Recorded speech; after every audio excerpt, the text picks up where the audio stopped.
Oui les amis, bonjour, bonjour, j'espère que vous allez bien. Pour ma part, ça va. Le grand penseur et le grand homme politique qu'on appelait Sékou Touré en Guinée-Conakry avait dit à son peuple: le jour que ces gens vont vous dire du bien de moi, sachez que je vous ai trahi. Ça veut dire que généralement, quand vous voyez les Occidentaux, les Français principalement, parler du bien d'un président, le président n'est pas bien. C'est-à-dire qu'il ne sait pas les intérêts de l'Afrique, il sait les intérêts des Blancs. Par contre, si vous les voyez critiquer très souvent un président africain, c'est un bon président, il faut le maintenir. Sékou Touré qui l'a dit, et je crois que c'est pas loin de la vérité. Je viens de tomber sur une vidéo qui m'a été envoyée par un de mes abonnés. On va essayer d'y réfléchir un peu. Il s'agit encore ici de TV5 Monde. N'oubliez pas que TV5 Monde, déjà il n'y a pas très longtemps, avait publié le drapeau de l'Ambazonie, le drapeau de Tero au Cameroun, comme pour dire que c'est le drapeau du Cameroun. Quand on sait qu'avant qu'on constitue une vidéo, il y a plusieurs experts qui sont sur place. Ils ont dit non, c'était une erreur, c'était pas une erreur. Ça a été fait exprès, comme pour dire au terreau du Cameroun que nous sommes au courant que vous existez, on est prêt à vous soutenir. Ces gens sont décidés à en découdre avec le Cameroun. Ils sont vraiment décidés, étant donné que le Cameroun a fait sous silence ce qu'Ibrahim Traoré est en train de faire à ciel ouvert. Le Cameroun aussi est sorti des accords coloniaux. Le Cameroun est en train de partir vers le FMA. Le Cameroun s'est affranchi de l'exploitation française. Le Cameroun a revu ses accords de défense avec la France. Il a désormais signé avec la Russie. Ça ne plaît pas à la France. Le président camerounais étant vieillissant, les Français veulent à tout prix que le prochain président soit celui-là qui viendra servir leurs intérêts. Mais les Camerounais eux-mêmes ne comprennent pas ça comme ça. Parce que je condamne encore ici les hommes des médias. Les journalistes qui ne sont pas suffisamment cultivés, ils ont les médias en main. Les médias sont une arme puissante. Les médias touchent directement le cerveau, la pensée et la réflexion. On ne peut pas remettre les médias dans les mains des incultes, c'est pas possible. La plupart des journalistes en Afrique francophone manquent cruellement de culture. Ils ont une formation intellectuelle, c'est vrai, mais sur le plan de la culture générale, non. La géopolitique encore, non. Ça dit que pour eux, c'est comme l'obscurantisme. C'est comme du funambulisme. Ils ne comprennent pas. Alors, qu'est-ce qui se passe? Les hommes des médias sont... au Cameroun et comme dans tous les pays francophones, très incompétents sur le plan de la sensibilisation, sur le plan de l'éveil des consciences. Alors, qu'est-ce qui se passe? Si TV5 Monde a encore sorti un documentaire, ils ont invité Alice Com. Alice Com, ici, c'est une dame qui fait dans la politique au Cameroun, qui est du MRC, parti de Maurice Kamto, qui veut nous apporter les tiers au Cameroun. Il faudrait que les hommes se marient entre eux et les femmes se marient entre elles. Voilà. Elle fait la promotion de ça. Elle a d'ailleurs une ONG qui reçoit des millions. C'est une ONG qui a été suspendue au Cameroun parce qu'on a remarqué que l'argent que cette ONG recevait des Occidentaux ne concordait pas avec les activités qu'ils avaient déclarées à l'État camerounais. On a donc scellé ce rédac-là, c'est cette ONG de la dame. Alors, elle va en complicité avec les Français, mairie du Cameroun. Ils en ont pris un documentaire qui parle de la famine au Cameroun. On va d'abord les écouter et on va essayer de s'expliquer par rapport à ça. On y va. Il n'y a rien dedans. Même les mines, il n'y a rien. Et tout, il y a tout au pays, mais on souffre. On souffre. Le Cameroun est riche. Le panier d'aménagé, c'est la magie. Regardez vous-même. Regardez. Ça, c'est quoi ça? Le pain ici, ça, c'est 4 francs. Non, c'est trop. C'est trop, ils sont fâchés. Voilà, nous sommes fâchés. 17 clients qu'on vient d'entendre. Ils ont de bonnes raisons de se fâcher. Voilà, pourquoi? Mais parce que le Cameroun est un pays béni. On ne devrait jamais avoir faim au Cameroun. Et le premier président de la République l'a parfaitement compris. Nous avons une société de blé. Amadou Ahidjo. Oui, il a tout prévu.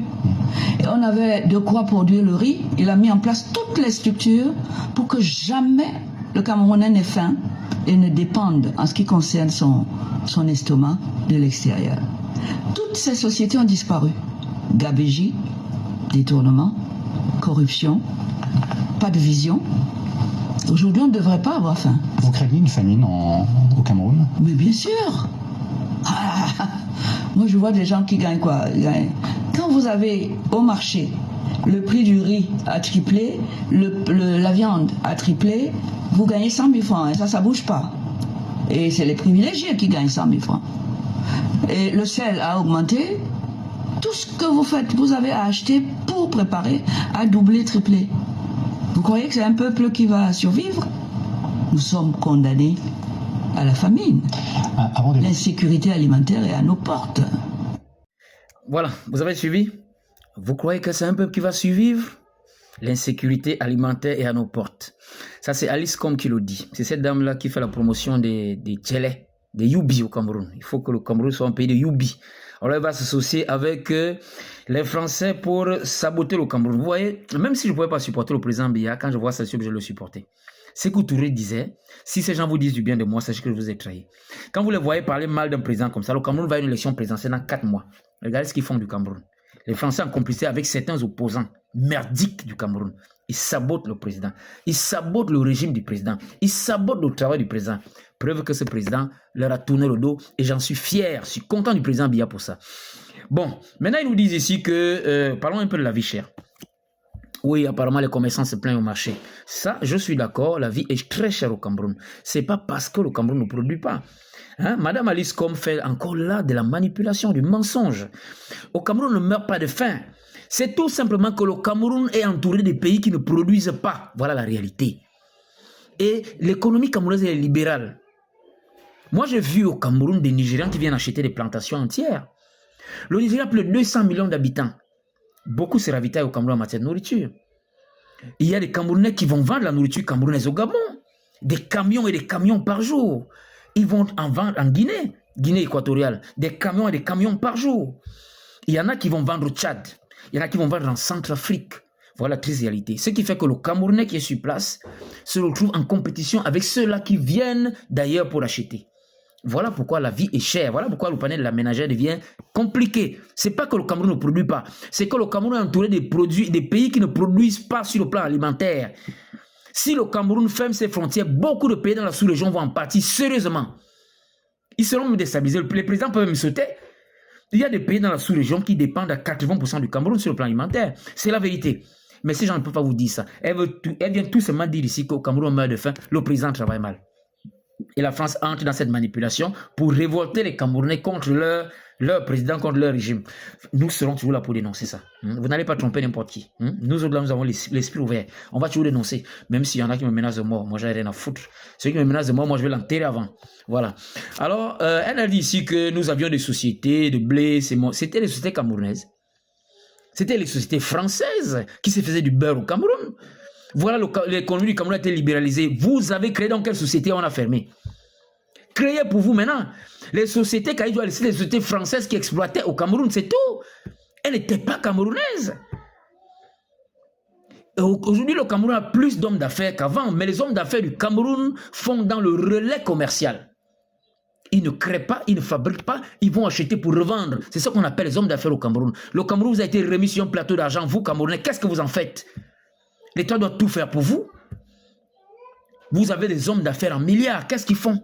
Regardez les sociétés comme Niki, Santa Lucia. Ils font juste dans du commercial.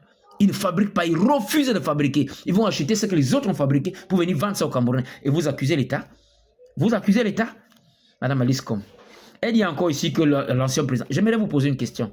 Vous dites tous les jours que Ruben Ounyobe, Ernest Ouandi, Félix Moumié, Castor Osenda Fana, c'était des grands nationalistes, des héros de la nation. Et vous partez vous allier d'amitié avec ceux qui ont tué vos héros. Vous partez les chercher en secours. Partez chercher ceux qui vous ont emprisonnés pour leur dire venez nous délivrer. Est-ce que vous êtes normaux dans vos têtes là? Si donc vous estimez que Saïd Joki était bien, hein, vous prenez maintenant Aïdjo ici en héros. Ne dites donc plus que Félix Moumié, Ernest Ouandi et autres étaient des héros. Puisque c'est Aïdjo qui les a éliminés. C'est Aïdjo qui a remis le Cameroun à la France. Cette France chez qui vous partez maintenant vous prenez une véritable honte. Voilà pourquoi je m'attaque à ces pseudo-intellectuels là. Je vous dis, ils brandissent le diplôme pour cacher les grandes ignorances. C'est des grands diplômés qui se comportent comme ça. Aïdjo en 22 ans de pouvoir n'a fait que 800 km de route goudronnée. C'est avec ça que le Cameroun était prospère. Le président Bianon seulement quand il vient, il atteint 1000, mais il amène à 11 000. 11 000 records en Afrique francophone. Aucun pays n'a atteint ces records là. Mais pour vous, Biya travaille mal. Tout simplement parce que vous voulez vous asseoir là, aidé par la France, pour servir la France et vous servir. Voilà votre philosophie. Et nous allons toujours dénoncer ça. Voilà. Bon, je crois que j'ai répondu amplement à la préoccupation de mon abonné qui m'a dit, c'est vrai, le Cameroun, la vie est chère, mais c'est parce que le Cameroun nourrit trop le pays. Il faut revoir une taxe à l'exportation. Je crois qu'il faut ça. Il faut restreindre un peu pour que le Cameroun puisse mieux vivre. C'est pas que le Cameroun produit pas, le Cameroun produit trop même. Mais il y a trop de pays affamés autour du Cameroun. C'est la triste réalité. Bon, je vais m'arrêter là, autant qu'il m'était imparti est presque terminé. Ceux qui me découvrent pour la première fois, bien vouloir vous abonner, partager, liker. Oh, c'est terminé. Portez-vous bien. Nous revoir à la prochaine vidéo.